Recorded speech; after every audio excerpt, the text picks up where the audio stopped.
Hello class, today I bring you this presentation to compare and contrast the trans-theoretical and precede-proceed models and examine their application to the realm of solid waste management.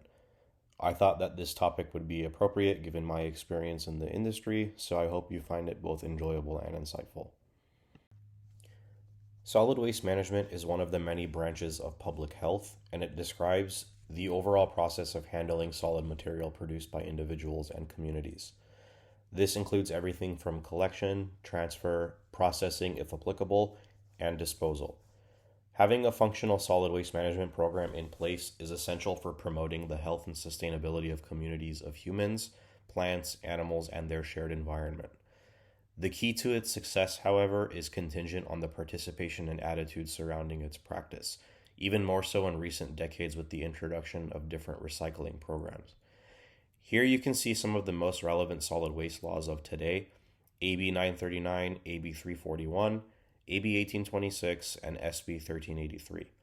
I'm not going to go into too much detail about what these laws actually entail, but I listed them here mainly to demonstrate a timeline of their implementation and how recycling has evolved over the years, with organics being the hot topic in the industry today. That being said, however, this broad timeline on the ever-changing recycling laws also provides insight as to why individuals and communities sometimes feel overwhelmed or confused as to what they are supposed to do, and often end up not participating as a result. To better understand this, we can examine the issue of solid waste management through the scope of two different research models: the trans-theoretical model and the precede-proceed model.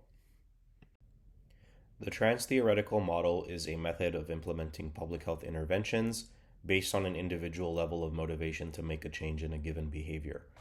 In the case of solid waste management, an example could be gauging individual willingness to participate in different recycling programs. The pre-contemplation stage is a period of little to no consideration of taking action, so no desire whatsoever to be a recycler.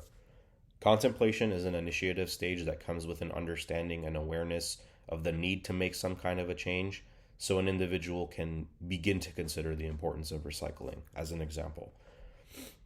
Preparation is the stage that aims to set up the opportunity for an upcoming change, such as saving recyclable bags or investing in a separate container to specifically collect recyclables. Action is the phase of active change, or the point at which an individual can really commit to separating recyclable material to reduce solid waste. And lastly, maintenance, the period that really makes sure that the behavior is going to continue and the individual carries on being a good recycler. The precede-proceed model focuses on the needs of a community based on acquired data that would merit implementing a public health program. For solid waste management, an example could be assessing the need and later efficacy on incorporating an organics recycling program, which in reality is the big push that the state of California at least is experiencing right now.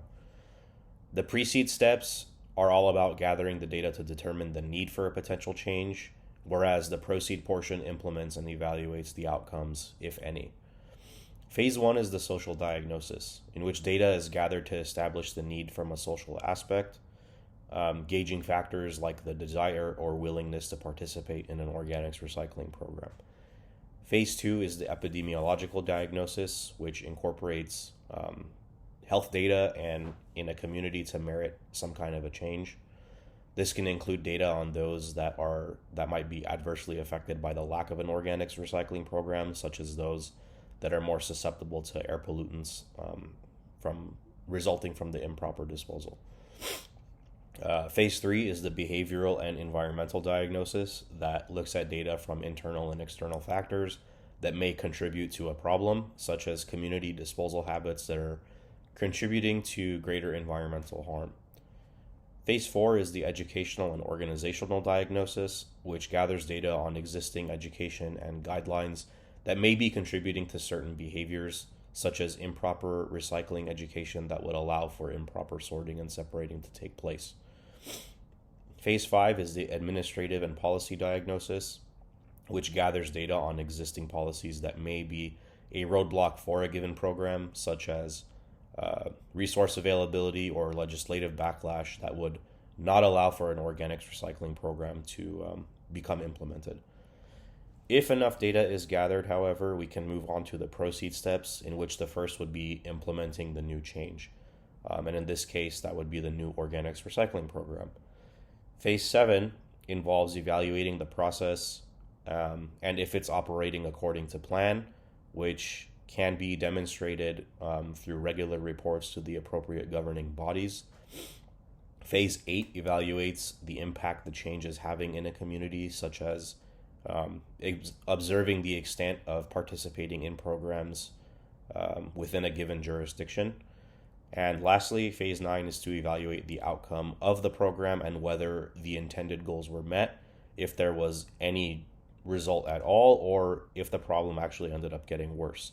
In the case of an organics recycling program, the goal here is to see if methane levels actually drop following its implementation. So that would be something that can be looked at.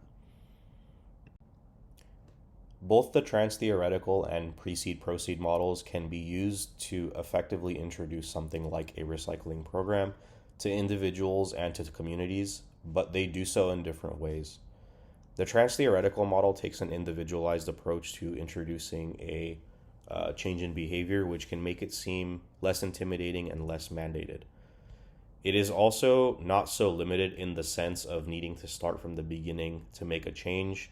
Beginning meaning the methodology of this, the layout of this model, really meaning that individuals could already be at the contemplation stage, for example, and not necessarily completely against the idea. However, this model does leave room for the possibility of neglecting a broader community need, and could also create a variance in participation rates if some people are more ambitious and motivated than others to make this change happen. The precede-proceed model, on the other hand, considers the broader needs of a community, so it establishes an expectation of everyone within a community and can potentially cater to more widespread public health issues. It is also multifaceted in the sense that it covers all bases in gathering data before introducing an appropriate program to make any kind of a change. However, this model does run the risk of coming off as policing and more mandated, and could discourage participation from community members. Gathering vast community data could also mean that implementing any program using this model may take a longer period of time. Nevertheless, both models can arguably be considered as a fair means of improving solid waste management practices and behaviors in individuals and in communities. Thanks for tuning in to my presentation. Hope you enjoyed it and found it informative. Here are some of the references I used.